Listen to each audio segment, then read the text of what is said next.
amigos, veamos cómo te fue la actividad. Supera los límites. 1. Al rotar el triángulo ABC, el triángulo azul, en 30 grados en sentido antihorario en torno al punto C, se obtiene el triángulo DEC, el triángulo celeste. ¿Cuál es el valor de X? En este caso nos piden el valor de este ángulo.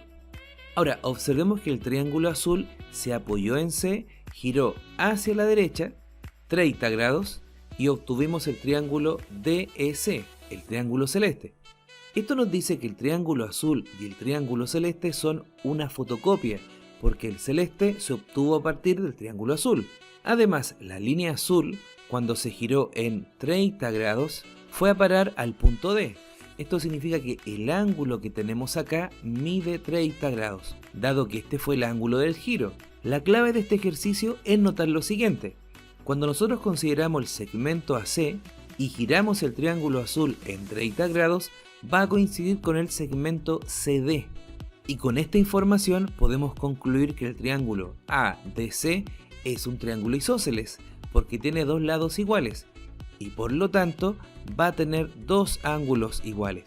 Luego, como estos dos ángulos son iguales y junto con 30 suman 180, esto significa que entre estos dos ángulos suman 150 grados, que es lo que le falta a 30 para hacer 180. Y como estos ángulos son iguales y suman 150, significa que cada uno mide 75 grados. Y con esto ya podemos terminar el ejercicio, dado que cuando giramos el triángulo azul apoyándonos en C, vamos a obtener el triángulo celeste, y puedes observar que el ángulo que está en A va a coincidir con el ángulo que está en X. Por lo tanto, el valor de X es 75 grados, porque es el mismo ángulo que está en el vértice A. 2. Considera un punto P de coordenadas A, B, el cual es rotado en 180 grados en torno al punto O de coordenadas H, K. ¿Cuáles son las coordenadas del punto P'? Sin pérdida de generalidad, puedes realizar todo tu razonamiento en el primer cuadrante.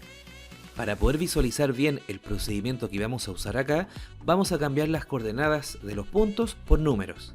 Comencemos suponiendo que las coordenadas del punto P son 8,5 y que las coordenadas del punto O son 6,4.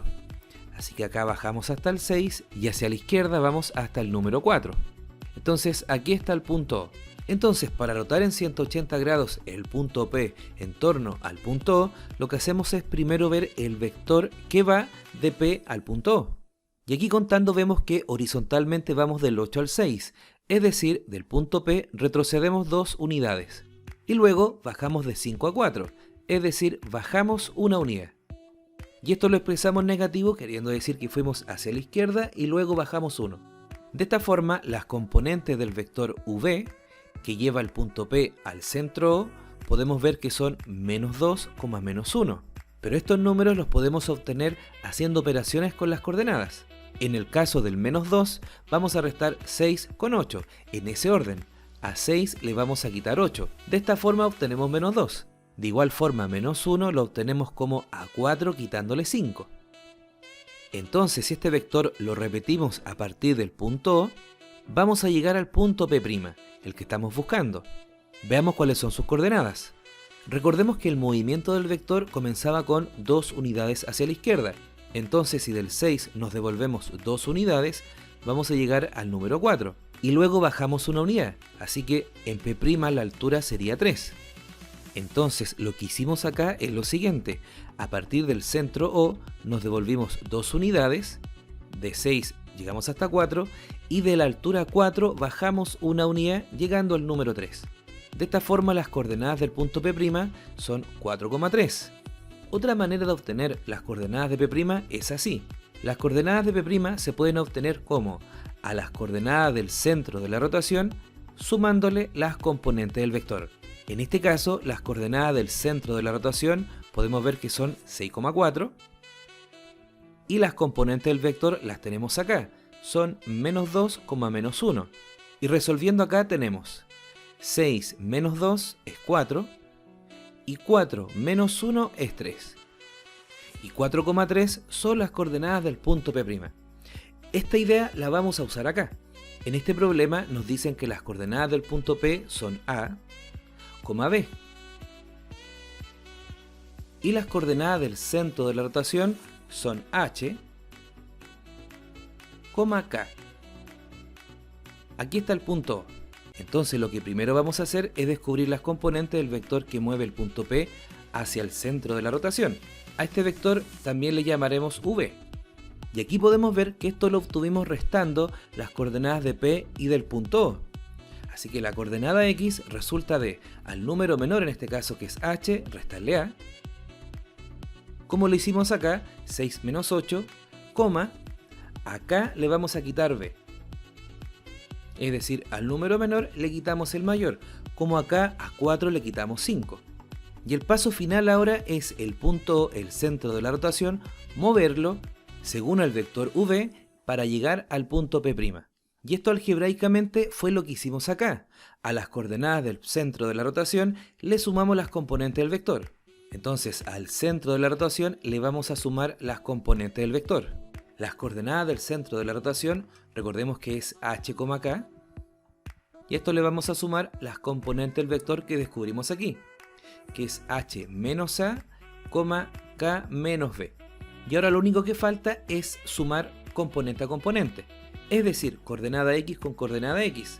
H más H es 2H y mantenemos menos A. Y en las segundas coordenadas, K más K es igual a 2K menos B. Y esto como resultado nos dan las coordenadas de P'. Veamos si esto resulta. Vamos a reemplazar los números que tenemos acá en esta fórmula.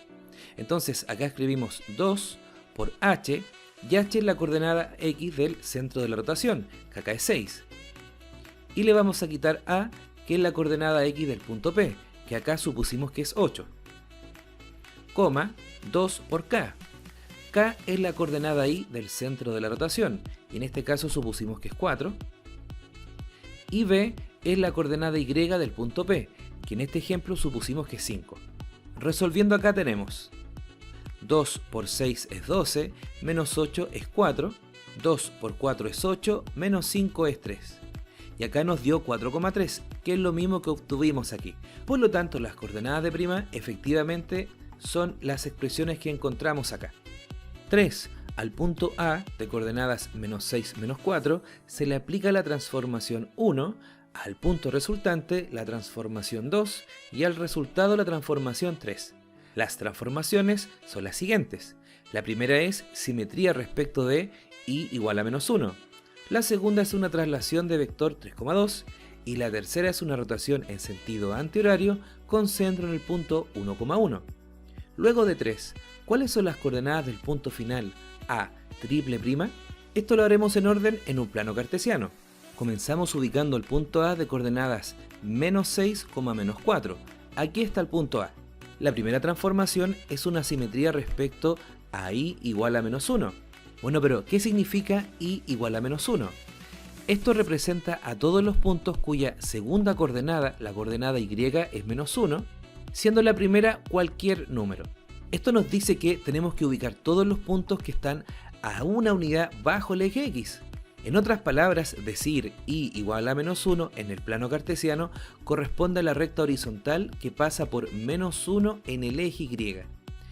Este es el eje que tiene ecuación Y igual a menos 1, dado que todos los puntos que viven acá son algo, menos 1.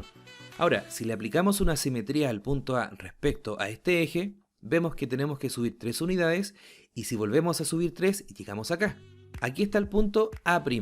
Luego nos piden aplicar una traslación de vector 3,2, es decir, a partir de este punto avanzamos 3 unidades y luego subimos 2. Así que aquí arriba tenemos el punto A doble prima. Y finalmente al punto A doble prima le vamos a aplicar una rotación de 90 grados en sentido antihorario, pero con centro en el punto 1,1. Aquí estaría el centro de la rotación que llamaremos O. Y recordemos que para rotar en 90 grados de forma antihoraria, primero unimos el punto que vamos a rotar con el centro de la rotación y luego completamos un rectángulo.